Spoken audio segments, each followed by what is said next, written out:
Olá! O Portal das Telhas vai mostrar para você como se faz o assentamento do piso de concreto intertravado retangular, também conhecido como tijolinho ou paver.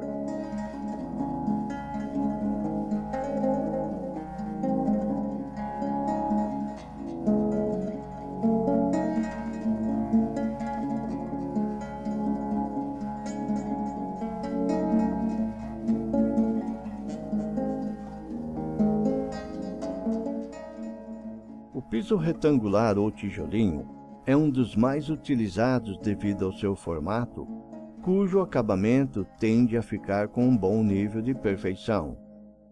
Outra vantagem desse piso é a facilidade que tem de ser conjugado com outros pisos, como no caso do piso tátil nas calçadas, pisograma em estacionamento ou garagens, o piso concretado e até mesmo com a área de contenção. A simetria do seu desenho permite fazer formas quadradas, retangulares e também arredondadas, como nos casos de jardins e bordas de plantas.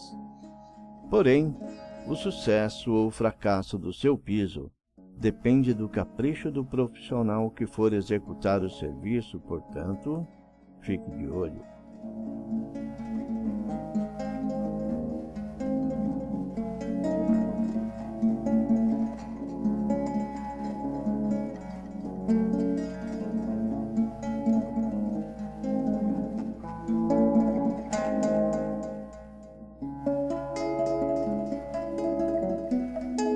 Passo 1. Escavação.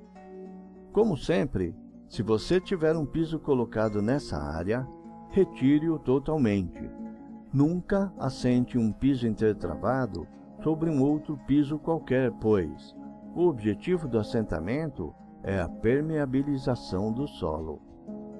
Se você for assentar o piso de 6 cm para passagem de pedestres, então você deve fazer uma escavação de 11 cm, sendo 3 cm para a camada de brita ou pó de pedra, 2 cm para a camada de areia lavada e mais os 6 cm do piso intertravado, totalizando 11 cm.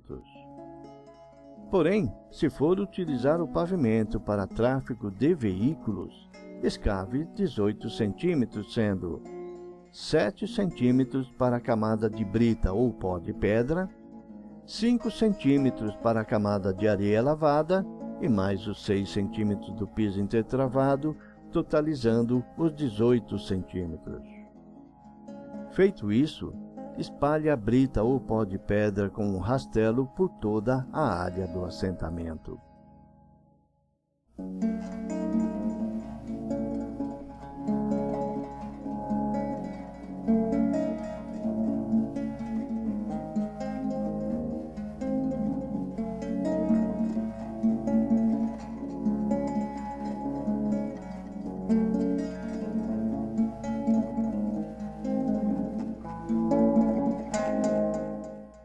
Passo 2. Contenção da área e caimento. Utilize as paredes da construção, mini-guias, pisos adjacentes e o próprio piso para determinar o perímetro do pavimento. Nesse momento, você deve também determinar o caimento do piso, levando-se em consideração o caimento lateral e o longitudinal. Isto é, o caimento lateral deve ser executado do beiral lateral da construção para o muro de contenção ou jardim, se houver. Já o caimento longitudinal deve ser executado do fundo para a frente do terreno. Assim sendo, a água vai percolar do beiral da construção para a lateral e do fundo do terreno para a frente, onde possivelmente deve haver a captação das águas pluviais. Se o seu terreno tem o caimento para o fundo, então nesse caso você deve inverter apenas o caimento longitudinal. Se a área de pavimentação for muito grande e seja necessário realizar o encanamento elétrico ou hidráulico, faça isso antes da compactação do solo.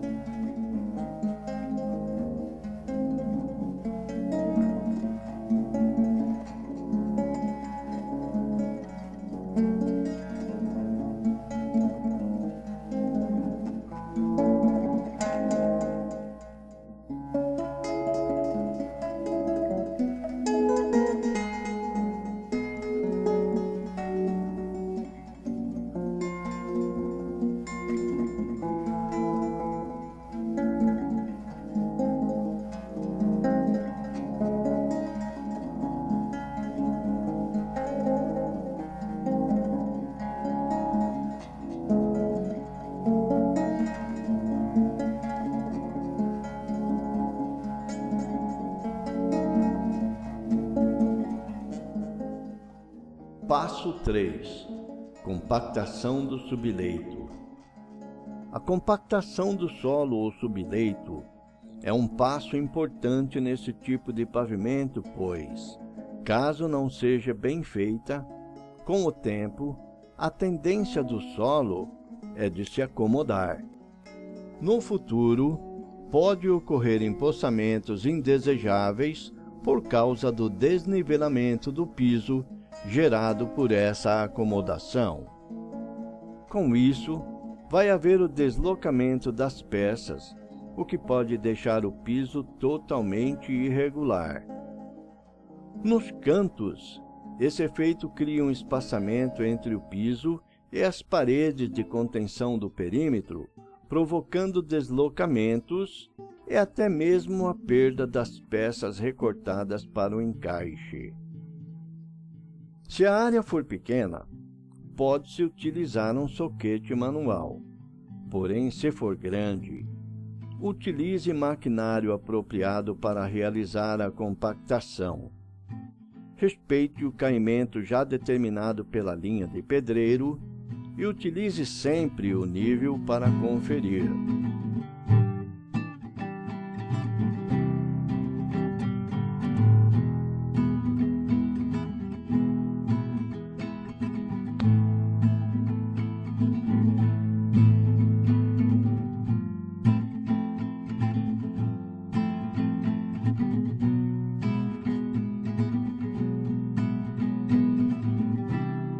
Passo 4. Colocação da areia e das peças. Assim que for realizada a compactação do subleito, pode-se iniciar a colocação da areia, espalhando-a uniformemente do fundo para a frente do terreno. Com 2 sarrafos ou 2 canos de PVC, faça 2 sulcos na areia já previamente nivelada e coloque-os como base na área a ser sarrafiada. Confira o espaço entre o sarrafo base e a linha de pedreiro, para que esse espaço tenha exatamente a espessura do piso que você escolheu. Faça essa comparação na parte superior e inferior dessa pequena área. Se quiser, pode compactar a camada de areia. Porém, é importante que essa camada fique um pouco acima do projeto para que depois, no nivelamento com o sarrafo, você possa deixar a camada exatamente com a mesma altura do projeto. Confira com uma peça do piso. Imediatamente após o nivelamento dessa área, pode-se iniciar a colocação das peças. Se possível, coloque uma prancha ou uma tábua de madeira para se movimentar sobre as peças já assentadas. Faça todos os recortes entre as paredes de contenção do perímetro, preenchendo todos os espaços do recorte até completar essa pequena área. Dependendo do tipo de assentamento que você escolheu, isto é, escama, escada, linear, paralelo, etc., os recortes podem ficar diferentes dos recortes deste vídeo.